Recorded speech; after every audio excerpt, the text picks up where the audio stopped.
All right. We forgot! We forgot. Wait, we never had sound on? Ah! Exactly, we never had fucking sound on. What do we do now? What do we do now? How about we reiterate whatever we fucking had? We reiterate whatever we had. Before moving on. Okay, we just watched an 8-bit guy video on the death of electronic stores. The general gist that we got out of it is that despite all these cool electronic stores having something to offer for nerds and stuff, they pretty much went the way of the dinosaurs because a good chunk of electronics could all be replaced with your cell phone, basically. In addition to that, people weren't seeing any kind of profit return from the sale of these electronics because the prices are going down, down, down, and therefore so are the profit margins. Uh-huh. And then there's also, like, why go out to the store to buy the thing when you can get it online? Exactly. And I was talking about this modern sort of electronic store where it actually sells parts instead of, the actual devices themselves because people know, like, people want a really good gaming PC and people are starting to build their own PCs, so why don't I make that easier? And while I'm at it, I can also offer a service where you can sort of send in whatever kind of phone you want. Like, you could probably make a schematic for whatever kind of phone you want, and then they would mail it to you. And this might sound familiar, but Micro Center is a store kind of like this. But I want mine to be sort of modernized and more nicer to shop in the Micro Center. Anyway, what we were talking about in regards to RadioShack, the part in this video, the namesake of this video, was that RadioShack was known for having niche products for niche audiences. So M-Page was talking about, hey, why don't they make money off the rebirth of vinyl? Like, why don't they make sort of a vinyl recording setup where it has modern XLR compatibility, etc., etc. Yeah. Like, that would be the best way to capitalize, because, like, since it was like Radio Shack back then, their namesake was selling all kinds of, like, interesting stuff that only certain people would be interested in, but even if you weren't interested in it, it still looked cool. And vinyl, making a comeback as the greatest music format ever created, fight me, means that they could have totally made money on that had they not gone in the direction of ew. Yeah. Because we were talking about how Radio Shack just became yet another phone store when those exist all across the country now. Well, they're gonna be all like, oh, the 80s called, we want our stuff back, and then it just becomes a phone store. Those commercials. Like, honestly, yeah, like, I wasn't mad that it became a phone store. I was mad that the marketing advertised it as a needed rebrand, like get with the times, grandpa, who needs cassettes and Garfield telephones when you have a fucking iPad. Yeah. Like, what the hell? Like, people, there's still a market for those things. Like, there's still a retro sort of kitsch market for landline phones. Hell, that Garfield telephone would be a pretty big meme. Telephone would be a pretty big meme, but ironically enough, we can't have nice things. It became a meme ever since all them. Yeah, it's sad. But there were anyway, while the video we were watching was playing, I did take some notes about some things he said that would make interesting topics. He mentioned, I'll start from the bottom. He mentioned that Circuit City died, and he considered it karmic revenge for trying to release this ungodly rental format on the world known as DivX. Oh boy, let's talk about DivX. So what DivX was Circuit City, one of the stores we were talking about, had this system where you would basically rent a DVD from them, but it wouldn't be a quote-unquote traditional rental. What would happen is that you'd have a special player that you put the DVD in, and then it phones the store saying, hey, you have this DVD, and you can only have that DVD for a certain amount of time unless you pay us more over the phone. And so what happened... It's actually a disc that you take home and keep, but in order to play the movie on it, it has to charge your card. Yeah, and that didn't really work out since renting existed, and it was more convenient back then. This was before the internet really took off for renting. And then, really, it was sort of the way that... honestly, DivX was a symbol of how companies were experimenting digital before no one really knew what it was good for yet. People didn't really know that the internet would become this massive big thing that everyone uses. The things that grinded my gears about DivX was like what it could have been if it succeeded. Like, I'm glad it failed based on principle alone, but if it succeeded, there was talks of Disney and the people that made Star Trek releasing all their future movies exclusively on DivX. Yeah, like, just realize that. Oh my fucking god. You'd have to fucking have a phone line constantly connected to your DVD player. Like, that would have sucked. I mean, it's more it's more eco-friendly than, say, the Flex Play format that other people tried using, but it was still no more practical. Yeah. So, what I want to talk about now, though, wait. Did I tell the people that about Best Buy once I realized that we had no audio? No, I think it was I think you were talking about Best Buy right before you found out we had no audio. Yeah, so, alright, I'll talk about Best Buy. So, Best Buy was... The experience for me shopping at Best Buy was kind of like the experience that 8-Bit Guy described at the end of this video. Like, I see all sorts of electronics, and I basically forced to decide which device can I absolutely not live with. So Best Buy still has that sort of experience, and also, too, T-Mobile had a similar experience when I went there for my S20 FE. It was mostly one kind of product, a smartphone. While in his time, it was all sorts of products that phones can pull off now. It's just that this 8-Bit Guy is wrong about that experience not existing anymore. It still does. I mean, it depends on how you look at it. Like, because, like, if you've never seen an iPad or a smartwatch or some kid-friendly thing before, it is a new experience to, like, be taken aback and bewildered about and, like, gape and wonder over. But after a while, it all starts to become samey.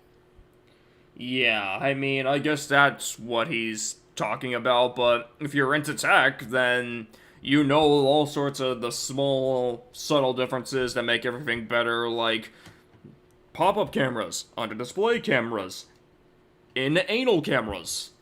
And it's funny to see these actually work in real life. Like you see these all in like YouTube videos from like Austin Evans and Mark Brownlee, and just to see these actually working in real life and you actually touching them, that's unique. That'll still be a unique experience to me.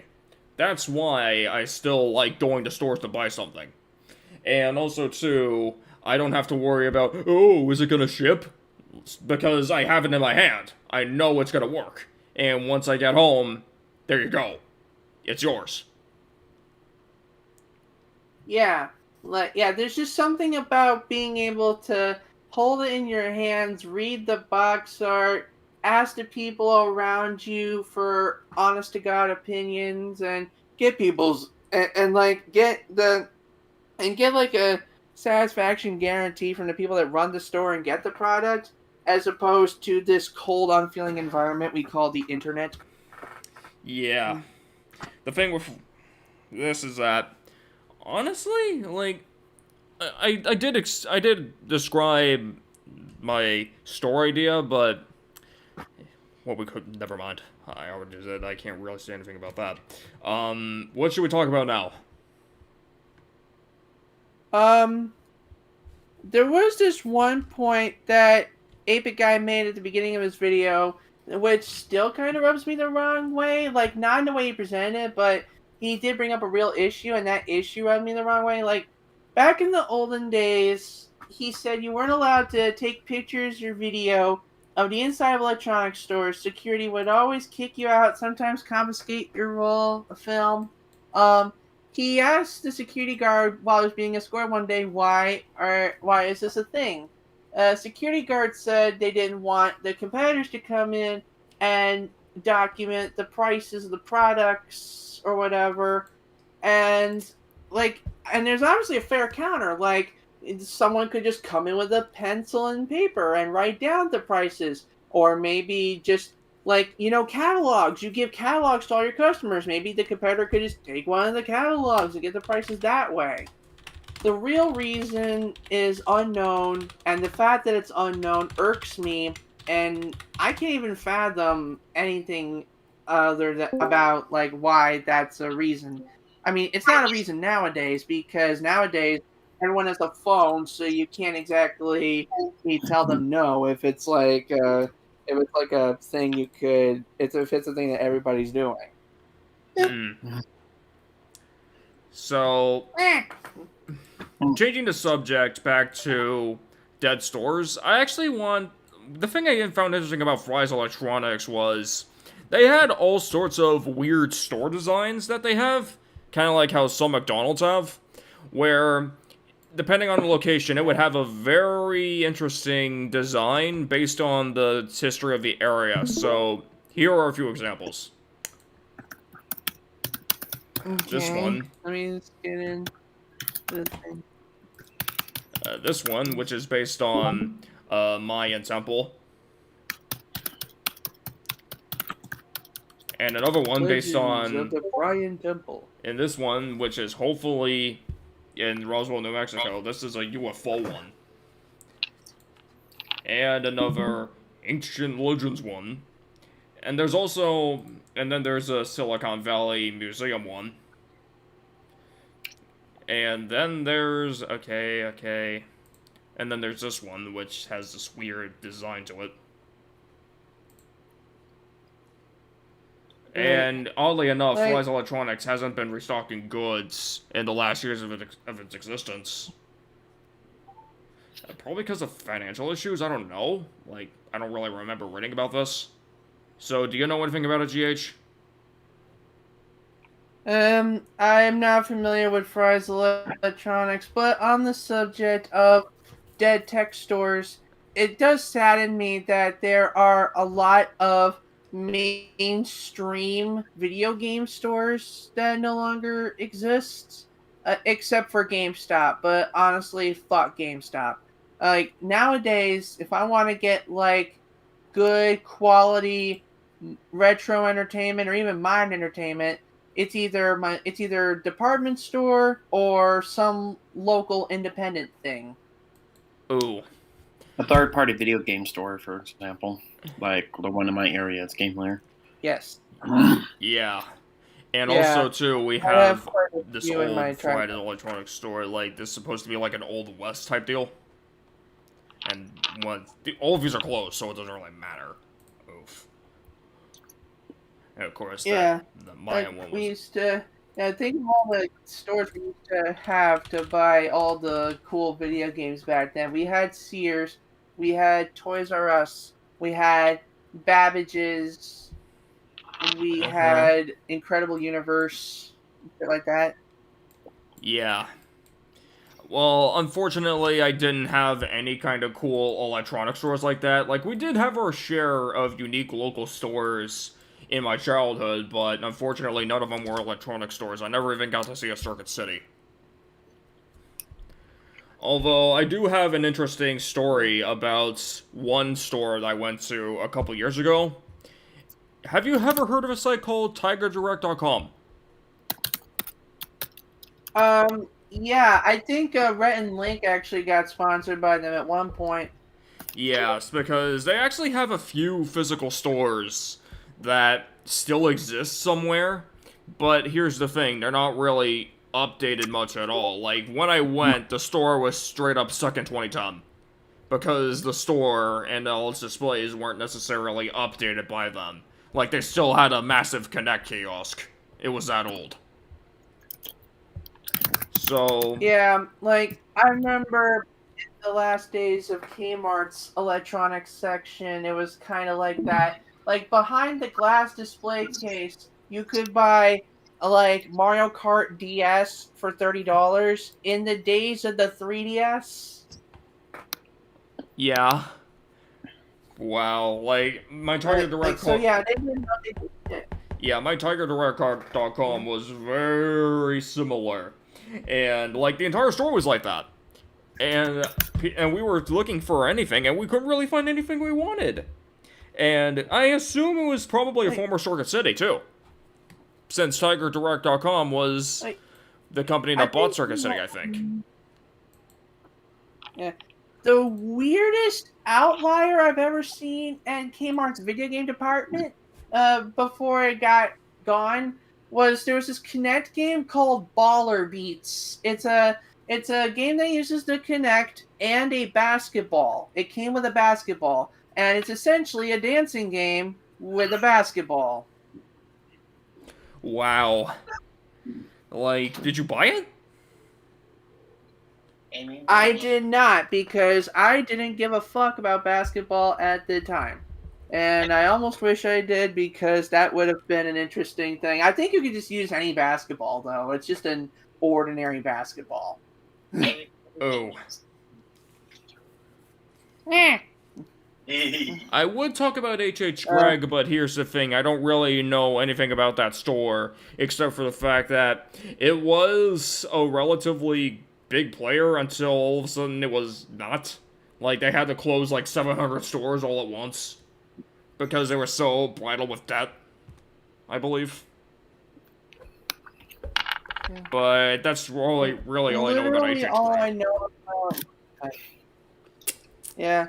On the subject of the stores that still exist, like Micro Center, literally all I know is there's a few locations downstate, and my extended family has access to them. I don't, so I mostly just order things online. Mostly things like display adapters, and at one point I got my Think Center from there, which was an old desktop computer I had. Oh. So, I talked about Micro Center before, and I talked about how it was a place where you could get really good deals on PC parts. Like, Austin Evans can tell you about that. So, there's that, yes. just trying to, catch up. One last thing to catch up on everything before I realized my audio was out. I did talk about how RadioShack was known as the place you go to for the specific parts you need if you were in the portableized game console community. Where they would often go to RadioShack to get, like, bolts, specific wires, audio jack, shit like that, for what they needed, and I thought that was kind of cool. And I thought I could go to RadioShack to get those parts, but then again, RadioShack's kind of in the shitter. Yeah. For a brief anecdote, 8-Bit Guy also talked a little bit about Tilt Arcade that was in his mall that's no longer there. Believe it or not, I actually, when I was in Bay City, their mall used to have a Tilt Arcade. I think I was there in one of its last days before it closed down, and it had some, like, old stuff, and I mean, like, good old stuff. Like, they still had, like, a Tekken 3 arcade machine and Dance Dance Revolution Extreme. Like, and then combine that with the modernness of it, like, you could there's still, like, a ticket redemption games and a machine that dispenses a prize. I guess that was still pretty cool. It was interesting to see how long it could hold up before it went away forever. Oh. So, what can I say here? Maybe I could talk about and then electronics, but that's not really relevant to this video. This is about dead electronic stores. Wait, on electronics? Yeah, the Walmart branded ones. Oh yeah, I actually get yeah. One of the things I recently bought from eBay was a non-branded thing. It was a video cable that outputted a component in S video, but it's a multi-platform for like the PlayStations and the 360 and the Wii. So far, I've only tested the PS2 and it works good. Huh. That must be weird. Like I mentioned on because a lot of the electronics products I got ended up being all from that one company. Like I got my USB-C to headphone jack adapter from there. I got my wireless earbuds from there, and I also got my freaking aux cable from there that I'm using right now. And generally they work good. But I don't know if Walmart can really pull that off for much longer, since generic brand things tend to have a lesser reputation unless they're like chemical shit. So I don't know how long that they're gonna pull it off. Go ahead. I think the only reason it was called On was because of like a joke. It's like you're carrying. It's like you're representing a store and you're carrying something generic, and they tell you no, you need to get this brand name of the thing because we have to be on brand. So stay on brand, and then I guess as a joke they could get something that's on brand. Get it? That's actually a pretty good theory. Yeah. So, it's just the theory, a technology theory. I ruined the joke.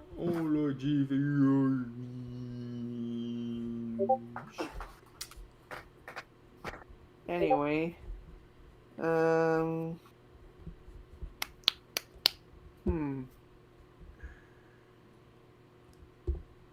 Nowadays, anyone can push any cheap technological gadget into the big stores, and it takes very little effort. Like, I got this thing for $15.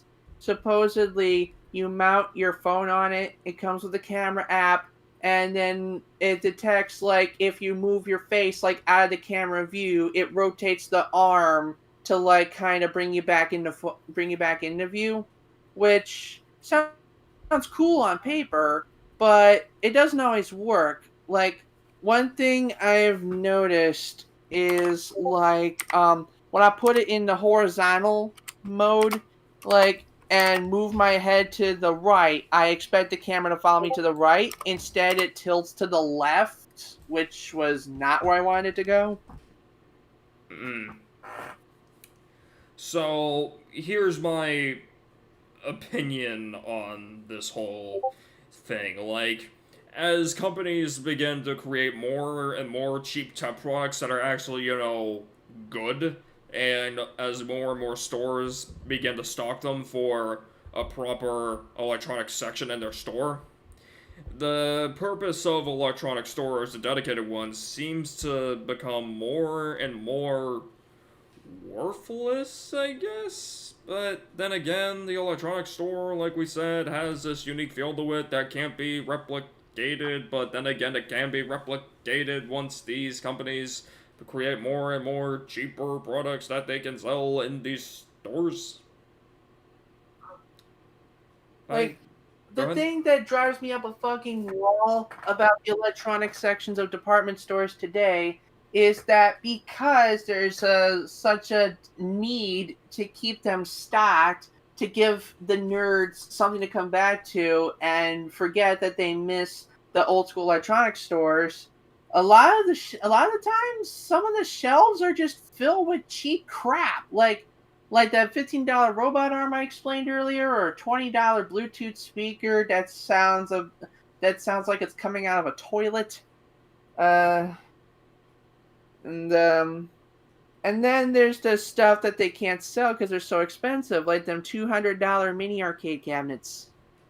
Yeah, like I came across those, and my mom was like, "Oh my god, I want to buy one of those," and she was wondering, "Wow." I'm like wondering, "Wow, she actually wants one of those, huh?" I could probably use that, but apparently, no. Wait.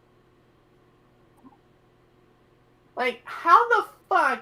It's like, so she says I want this, and then you say you want, and then you think you want this, and then she says she doesn't want this, and like, unless like that's not what he said. That's she's not what he deliberately said. trying to fuck with you.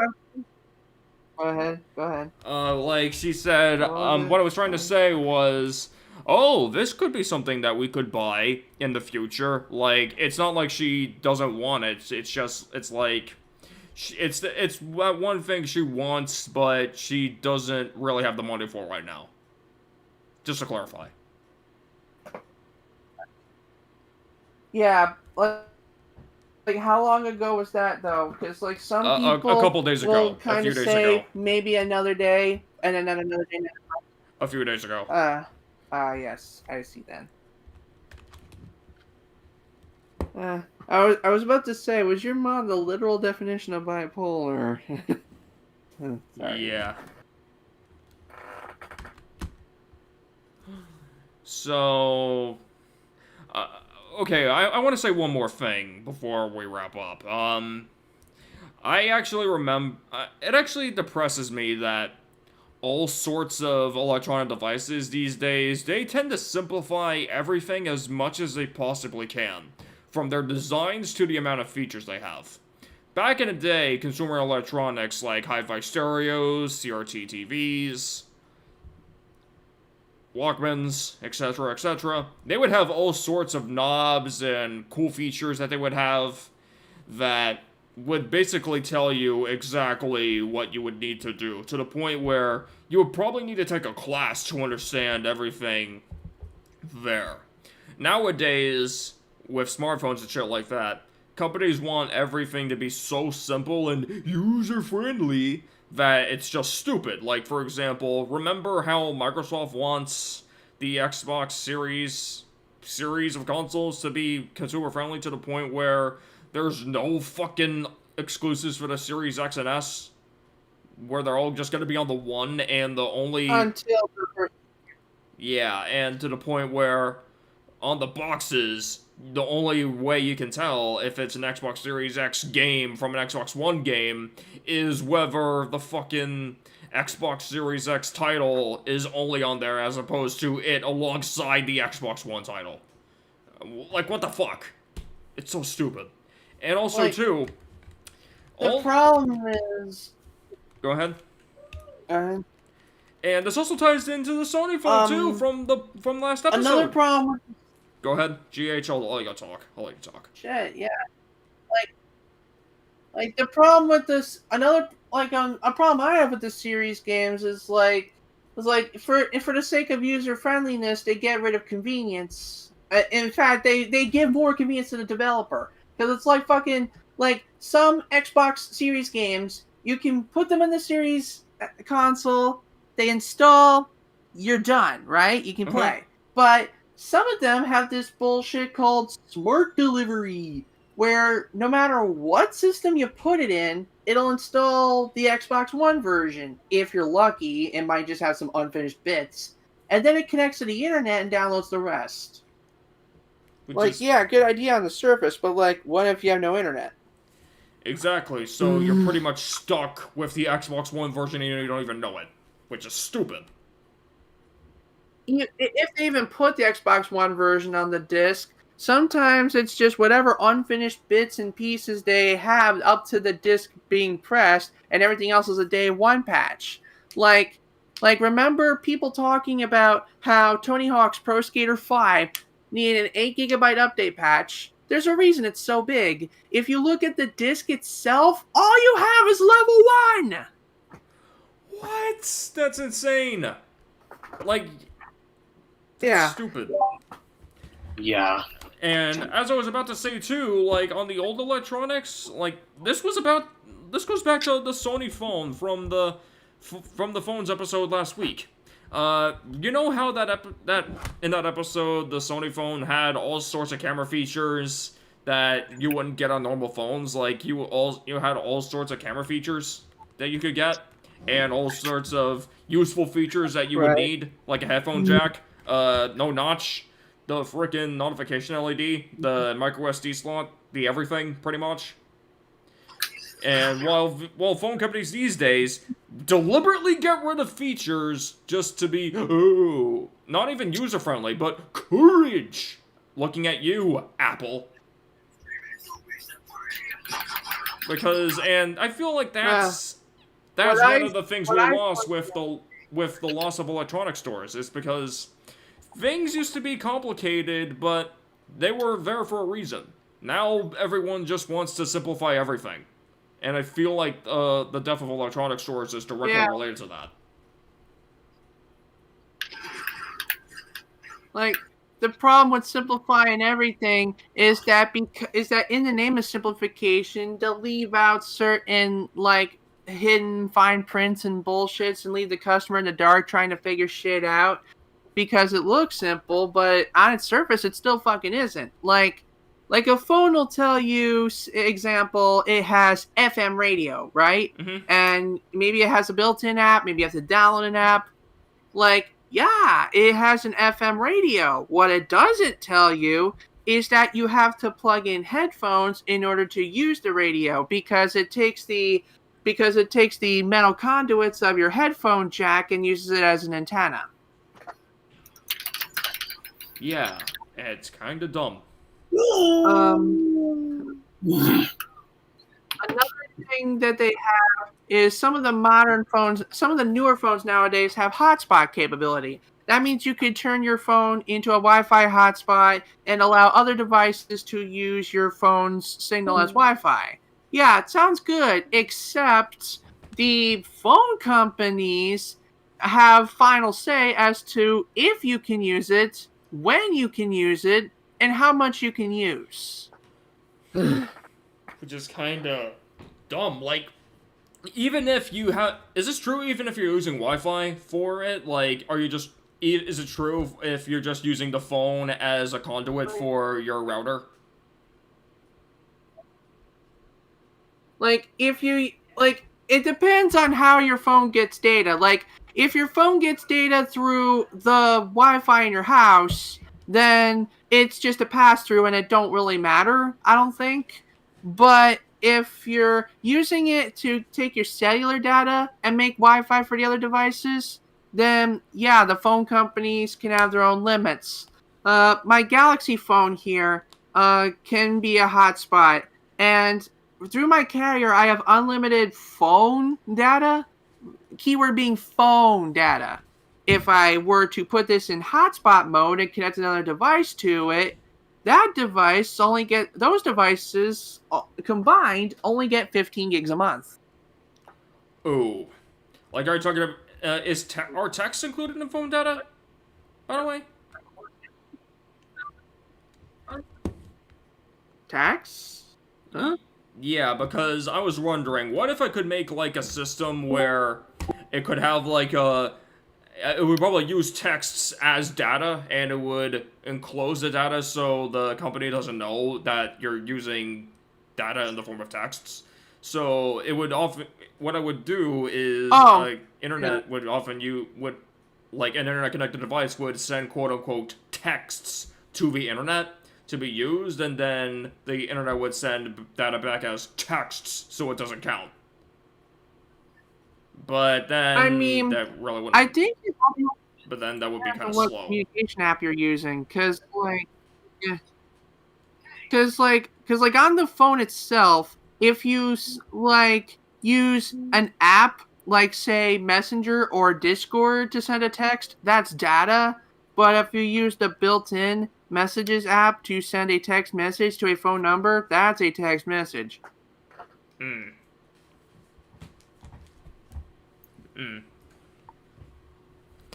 And what's funny though, like AT&T has a thing called video calling, like where you can like call someone, and if they're also using AT&T, you can make it a video call. So it's like the same as talking on the phone except with video. But here's the kicker. Here's the fine print. Here's the squeezy cheese. The voice uses your minutes, which I have unlimited of. The video uses your data, which again I have unlimited of, but still. Oh. So I don't have AT&T, some people don't have unlimited unfortunately, data. but that wouldn't really work. So, did I make all my... I think I made all my points, so GH, do you have anything else to say? Oh, are we on the ending already? I don't think we are on the ending already. Like, depends on how much you have to say. So, how much do you have to say? I'm trying to think.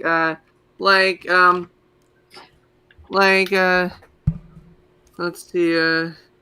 It's like, one thing that I will miss about electronic stores is that even if the thing you're trying to get has a bunch of buttons and a bunch of knobs and seems really complicated, there is at least either a person there or at least a fair amount of documentation to kind of help you along. And they're all completely transparent about their processes and their techno doodads and shit. And they're not hiding anything from you. They have no reason to hide anything from you. But now they can hide now that they can hide things from you, they're going to try and hide everything from you. And that's what I hate about electronic stores of today. They just take the money and zip their lips. Ooh. So, I don't think I have anything else to say. So, should we end the episode?